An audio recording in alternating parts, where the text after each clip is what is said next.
There aren't many teenagers who played an important role in American history. But this one did. This young woman was asked to join America's most famous explorers, Lewis and Clark, on a world-famous expedition. She served as a translator and sometimes even as a guide. Her skills in finding food often saved the group from starvation, and throughout the trip, she showed tremendous courage and bravery. Without her help, one of the greatest adventures in American history might have ended in failure. Her name was Sacagawea.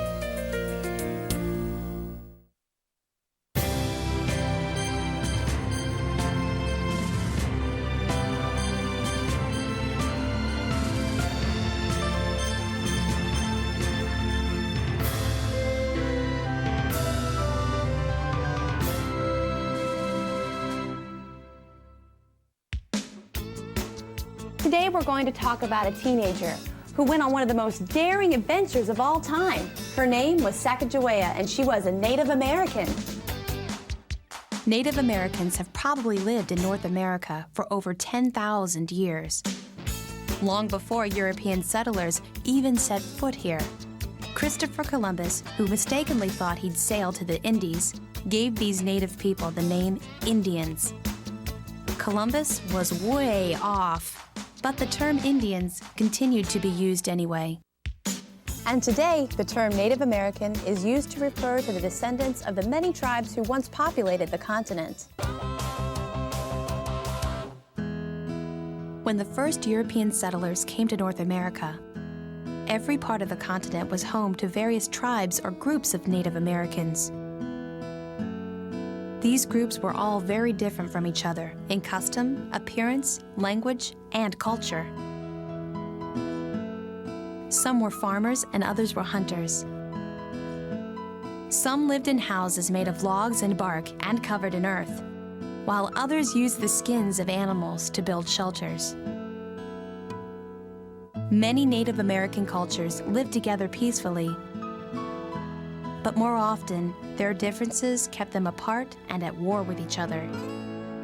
By the time the United States declared its independence in 1776, Native Americans and European settlers living in the eastern part of the country had lived side by side for 200 years. Some Native Americans had welcomed the colonists, but others resented the new arrivals and fought with those who tried to move on to their land. At this time, most Europeans lived east of the Mississippi River.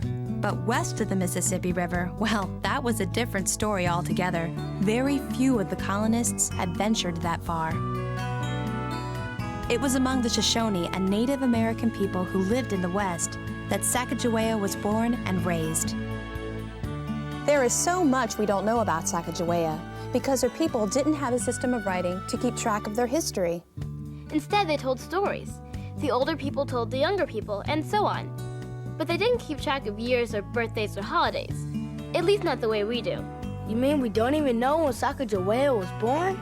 Nope, and we're not sure exactly where either. We do know a little bit about her people, though.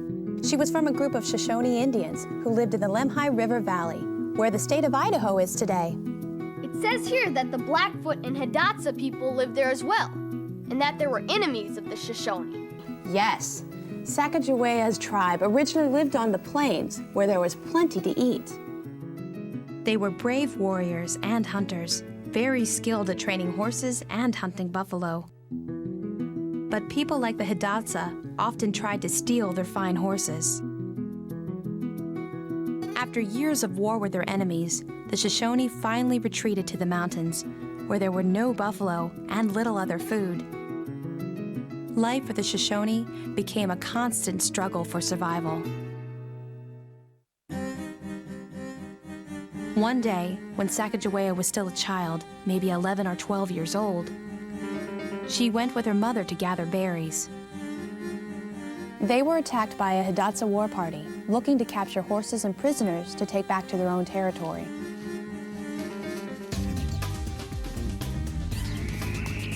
It wasn't unusual for different Native American cultures to take children as prisoners and raise them, or worse, forced them to work as slaves.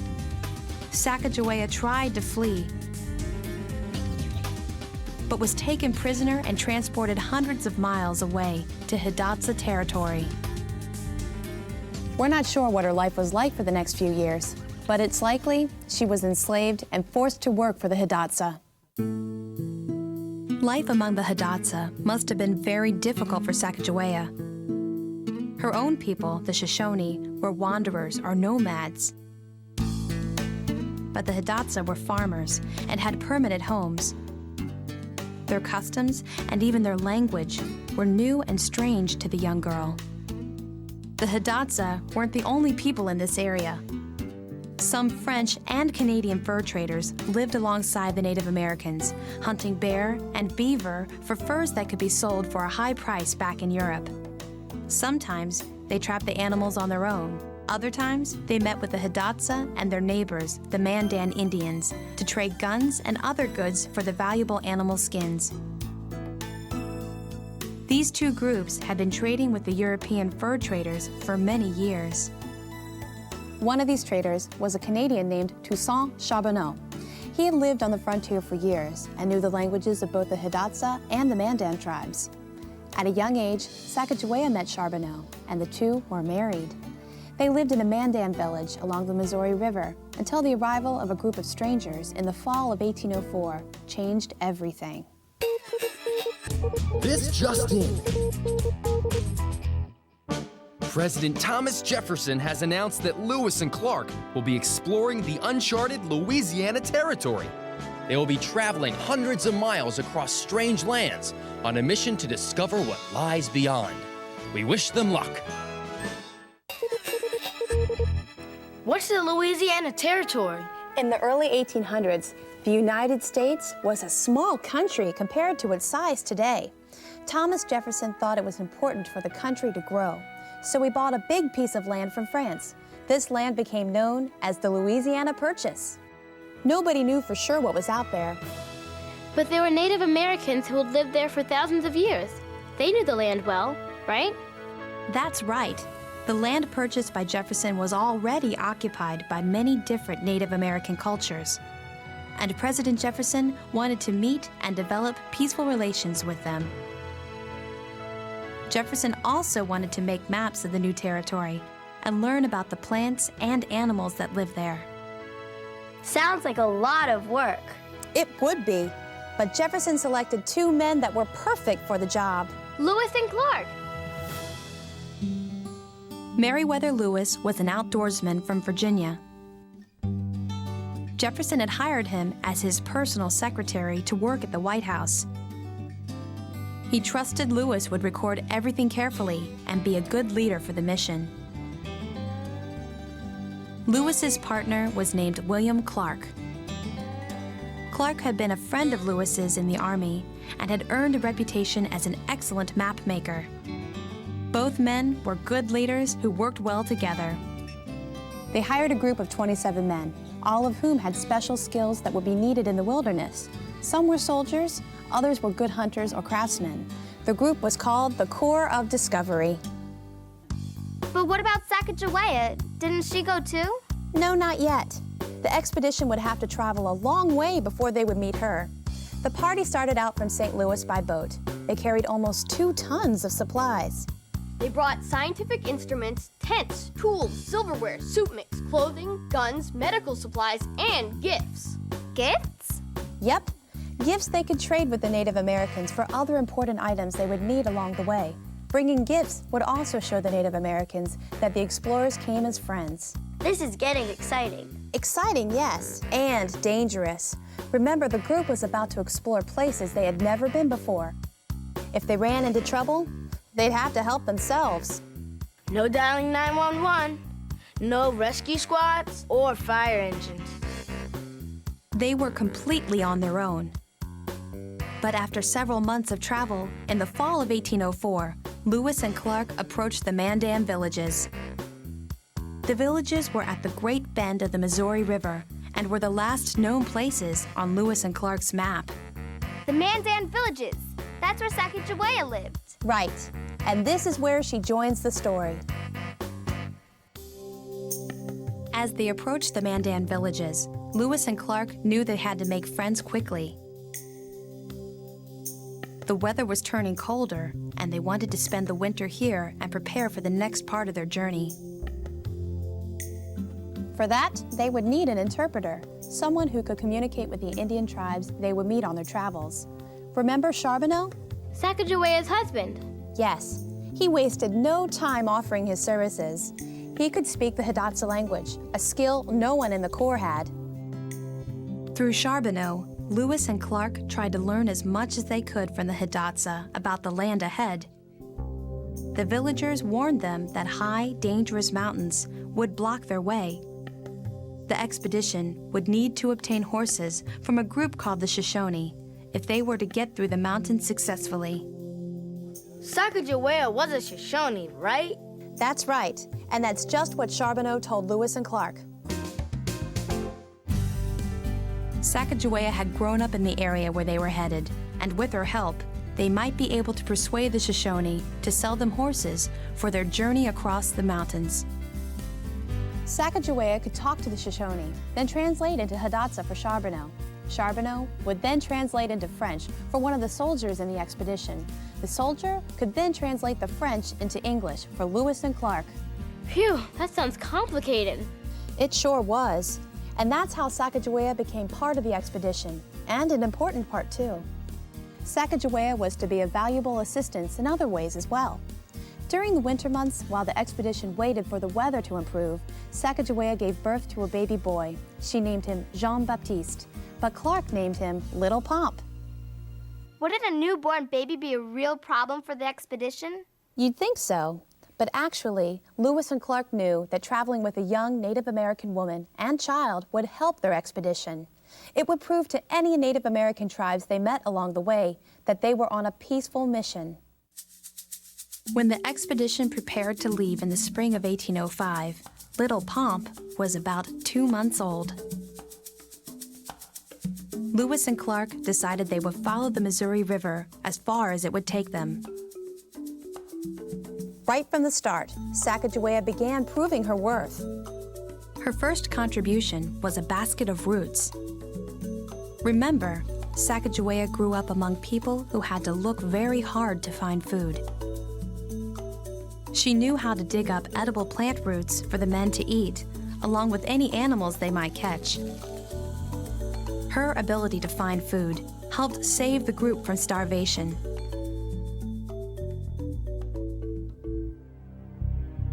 A few weeks into the trip, one of their small boats overturned in the river.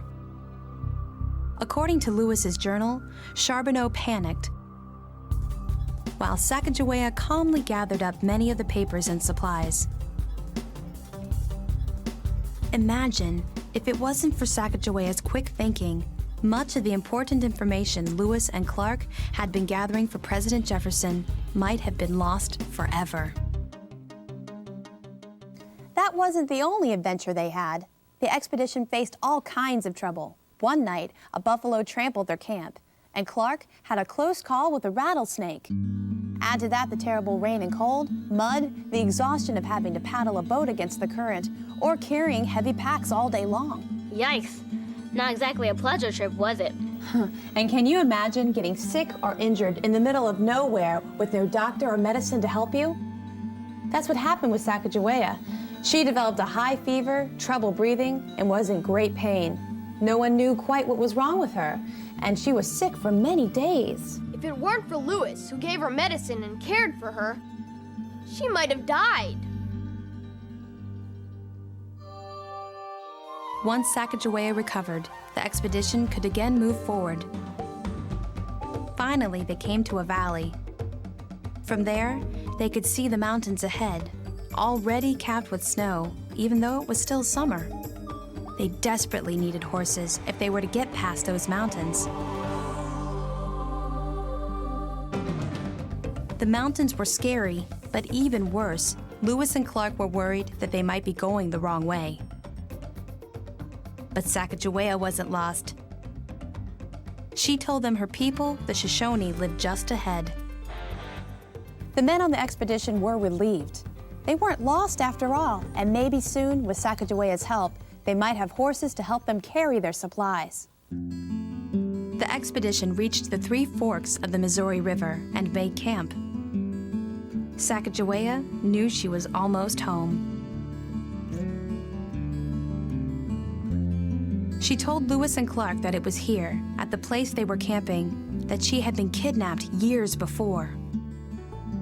On August 17th, they were met by a group of Native Americans on horseback.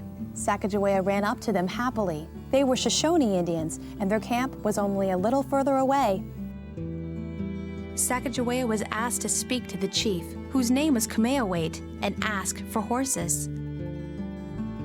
But when Sacagawea saw him, she suddenly burst into tears. She recognized Chief Kameawait as her brother. Sacagawea was home. But sadly, the rest of Sacagawea's family was dead. That's awful. I wonder how she felt. She must have been both happy and sad at the very same time. Unfortunately, we have no way of knowing how she felt. What we do know is that the Shoshone sold the expedition some horses. So she was successful. And when the group left the Shoshone camp weeks later, Sacagawea continued with them. I wonder why she didn't choose to stay with her people. I don't know, but I bet Lewis and Clark were glad she didn't. After all, she'd been such a big help already. Yes, they still needed her skills and knowledge of the land, especially considering what lay ahead. Winter was on its way again, and the weather was turning colder in the mountains. The trails were rocky and steep, and soon it began to snow. There were few animals to hunt and eat, and the group was always hungry. Some of their Indian guides even turned back. But Sacagawea and her baby were with them every step of the way. But unfortunately, things didn't get much better. What lay before them now was the treacherous Columbia River.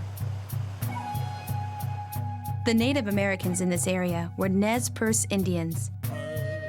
Most of the Nez Perce had never seen white men. It wasn't until they saw Sacagawea and her child that they decided to help the explorers build the boats they needed to continue on their journey. This just in. The expedition canoed down the Columbia River, loaded with supplies and traveling in crude handmade canoes. Their trip through these rocky waters was extremely dangerous. Most of the time, Sacagawea and her baby rode in the boats steered by her husband. But as they traveled over this dangerous river, the Corps of Discovery knew they were approaching their final destination, the Pacific Ocean, and the ocean would mean the end of their long journey. At long last, the river widened and the waters grew calm. The men could hear the roar of the Pacific off in the distance. It had taken them 2.5 years, and they had traveled over 4,000 miles, but they finally made it to the Pacific Ocean. Of course, the expedition wasn't over, and they had a long way to return home.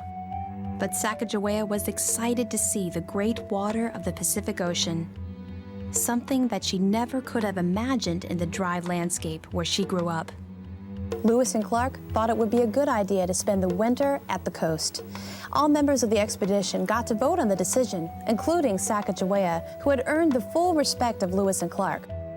I bet they were glad to stay in one place. Probably, but it was a difficult winter. It rained constantly, and many got sick. To pass the time with Sacagawea's help, the men dried animal skins to make new clothes and shoes. On March 23, 1806, the group finally broke camp and headed back home. The trip was far from over, and new dangers lay ahead.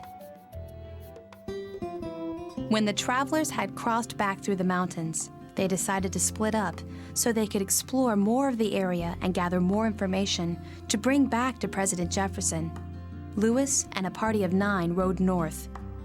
Sacagawea and her family went with Clark to the south. Now they were traveling through country Sacagawea knew well, and she was able to advise Clark on which mountain pass or trail would be best. There's no doubt that Clark deeply appreciated Sacagawea's contributions to the expedition. He referred to her as his pilot or guide.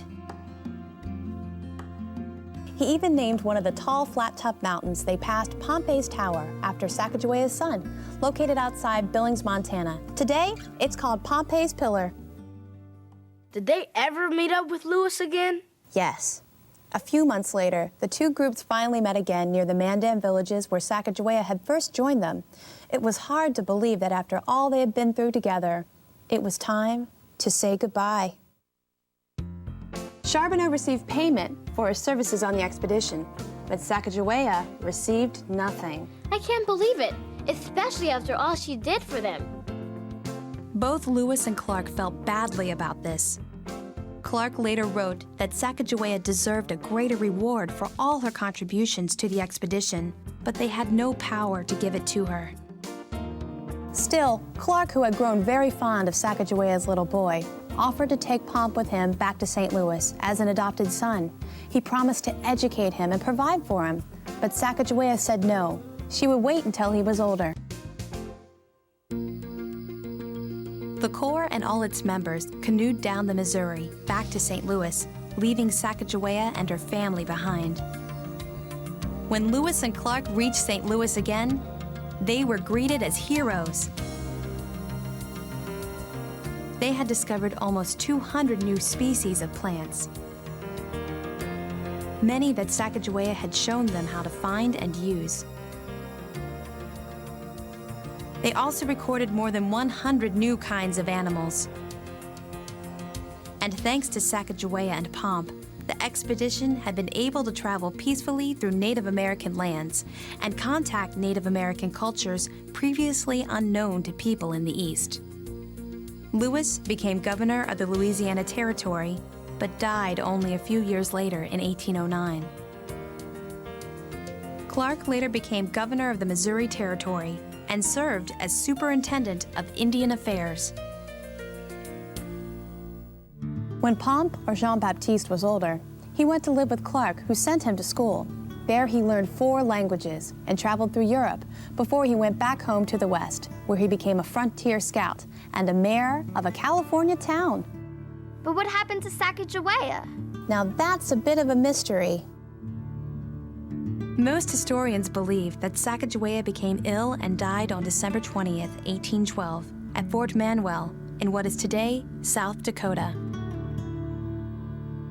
But the Shoshone tell another story. They say Sacagawea left Charbonneau and continued to travel throughout the West until she settled in Wyoming. There she lived to be almost 100 years old and died in 1884 at a place called Wind River.